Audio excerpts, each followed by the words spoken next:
राधे राधे हमारे YouTube family. आज हम आपके लिए एक नई वीडियो के साथ फिर से आ रहे हैं। आपको हमारी कहानी पसंद आती है तो हमारे चैनल को लाइक शेयर एंड सब्सक्राइब करें, बेल आइकन को प्रेस करें और वीडियो को ज्यादा से ज्यादा शेयर करें। वीडियो प्रारंभ करते हैं। द्रौपदी पूर्व जन्म। द्रौपदी पूर्व जन्म में मुद्गल ऋषि की पत्नी थी। उनका नाम मुद्गलनी बटा इंद्रसेना था। उनके पति की अल्पायु में मृत्यु उपरांत उसने पति पाने की कामना से तपस्या की। भगवान शंकर ने प्रसन्न होकर उसे वर देने की इच्छा की। उसने भगवान शंकर से 5 बार कहा कि वह सर्वगुण संपन्न पति चाहती है, जो सर्वोच्च धर्मवान, सबसे सुंदर, सर्व बलशाली, सर्वश्रेष्ठ धनुर्धर, सर्वश्रेष्ठ तलवार विद्या निपुण हो। तब भगवान शंकर ने कहा कि अगले जन्म में उसे 5 गुणों से भरा पति मिलेगा। क्योंकि उसने पति पाने की कामना 5 बार दोहराई थी।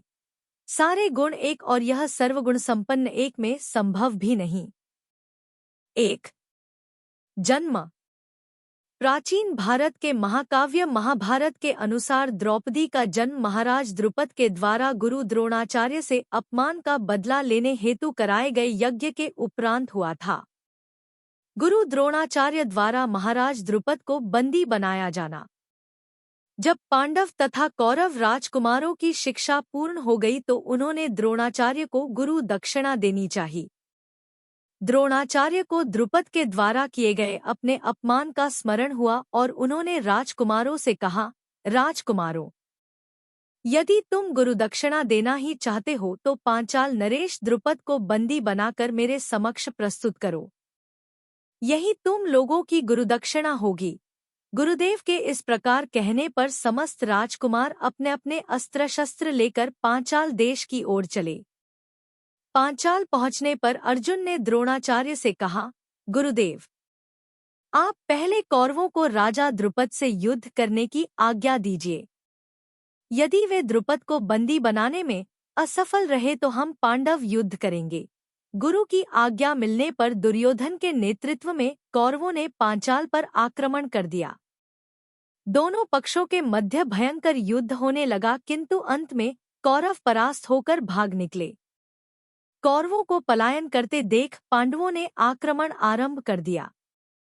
भीमसेन तथा अर्जुन के पराक्रम के समक्ष पांचाल नरेश की सेना हार गई।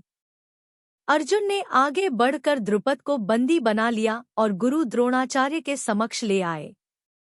2. द्रुपद को बंदी के रूप में देखकर द्रोणाचार्य ने कहा, हे द्रुपद, अब तुम्हारे राज्य का स्वामी मैं हो गया हूँ।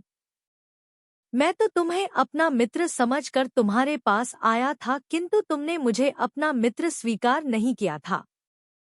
अब बताओ, क्या तुम मेरी मित्रता स्वीकार करते हो? द्रुपद ने लज्जा से सिर झुका लिया और अपनी भूल के लिए क्षमायाचना करते हुए बोले, हे द्रोण, आपको अपना मित्र न मानना मेरी भूल थी और उसके लिए अब मेरे हृदय में पश्चाताप है।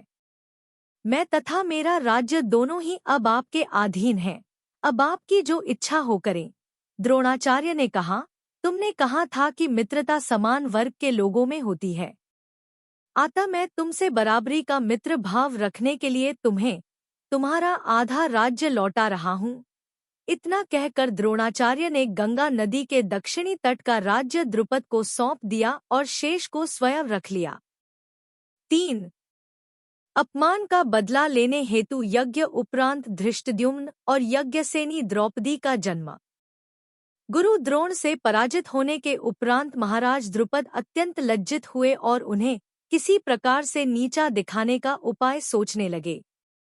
इसी चिंता में एक बार वे घूमते हुए कल्याणी नगरी के ब्राह्मणों की बस्ती में जा पहुंचे। वहां उनकी भेंट याज तथा उपयाज नामक महान कर्मकांडी ब्राह्मण भाइयों से हुई। राजा द्रुपद ने उनकी सेवा करके उन्हें प्रसन्न कर लिया एवं उनसे द्रोणाचार्य के मारने का उपाय पूछा। उनके पूछने पर बड़े भाई याज ने कहा, इसके लिए आप एक विशाल यज्ञ का आयोजन करके अग्निदेव को प्रसन्न कीजिए, जिससे कि वे आपको वे महान बलशाली पुत्र का वरदान दे देंगे। महाराज ने याज और उपयाज से उनके कहे अनुसार यज्ञ करवाया। यज्ञ के उपरांत एक पुत्र का जन्म हुआ जो संपूर्ण आयुध एवं कवच कुंडल से युक्त था, और एक जुड़वा कन्या उत्पन्न हुई जिसके नेत्र खिले हुए कमल के समान देदीप्यमान थे, भौहें चंद्रमा के समान वक्र थीं, तथा उस सुंदर तेजस्वी अग्निपुत्री तेजस्वी कन्या का वर्ण थोड़ा श्यामल था। बालक का नाम धृष्टद्युम्न एवं बालिका का नाम द्रौपदी रखा गया। यज्ञ द्वारा उत्पन्न होने पर द्रौपदी यज्ञसेनी भी कहलाई। विवाह। द्रौपदी के स्वयंवर की शर्त बहुत कठोर थी, जिसे कोई भी नहीं तोड़ सका। कर्ण जो अंग देश का राजा था वो ये प्रतियोगिता जीत सकता था, पर उसे अवसर नहीं दिया गया। अंत में अर्जुन ने ये शर्त जीती।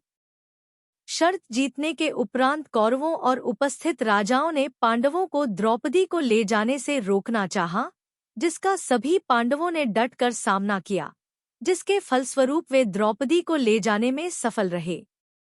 द्रौपदी सहित कुटिया पहुंचने पर जब पांडवों ने बाहर से ही कहा कि माता देखो हम क्या लाए हैं, तो बिन देखे ही कुंती ने कहा कि जो लाए हो आपस में बांट लो। माता की आज्ञा का निरादर नहीं करना चाहते थे, परंतु उन्हें एहसास था कि ऐसा करना ठीक नहीं होगा। परिणाम स्वरूप कुंती ने द्रौपदी को पांचों पांडवों में से एक को चुनने के लिए कहा। द्रौपदी ने युधिष्ठिर को चुना। पाणिग्रहण संस्कार के लिए जब कुंती समेत पांडवों ने पांचाल नरेश द्रुपद के पास जाकर सारा वृत्तांत सुनाया, तब ऋषि ने द्रौपदी के पूर्व जन्म की कथा सुनाई, जिसके उपरांत द्रुपद ने औपचारिक रूप से पांचों पांडवों के साथ द्रौपदी का पाणिग्रहण संस्कार संपन्न किया। द्रौपदी का चीरहरण। महाभारत में युधिष्ठिर सब कुछ हारने के बाद उन्होंने द्रौपदी को दांव पर लगा दिया और दुर्योधन की ओर से मामा शकुनी ने द्युत में अग्निपुत्री द्रौपदी को जीत लिया। उस समय दुशासन द्रौपदी को बालों को पकड़कर घसीटते हुए सभा में ले आया। जब वहां द्रौपदी का अपमान हुआ, अंगराज कर्ण ने भी दुर्योधन की मित्रता के अनैतिक प्रभाव में अपमान के शब्द बोले। तब भीष्म पितामह, द्रोणाचार्य और विदुर जैसे न्यायकर्ता और महान लोग भी बैठे थे, लेकिन वहां मौजूद सभी बड़े दिग्गज मुंह झुकाए बैठे रह गए। इन सभी को उनके मौन रहने का दंड भी मिला। 4. भगवान श्री कृष्ण ने पांचाल नरेश ध्रुपद की पुत्री द्रौपदी को प्रश्न के उत्तर में कहा कि तीनों ने दुर्योधन को अन्नदाता समझ लिया था, इसीलिए उसे रोकने के लिए पर्याप्त नैतिक धर्मोचित साहस नहीं कर सके। दुर्योधन के आदेश पर दुशासन ने सभा के सामने ही द्रौपदी की साड़ी चीर उतारना शुरू कर दी। सभी मौन थे। द्रौपदी की प्रार्थना पर श्री कृष्ण ने दिव्य हस्तक्षेप करके चीर को असीमित करके हरण को सफल नहीं होने दिया।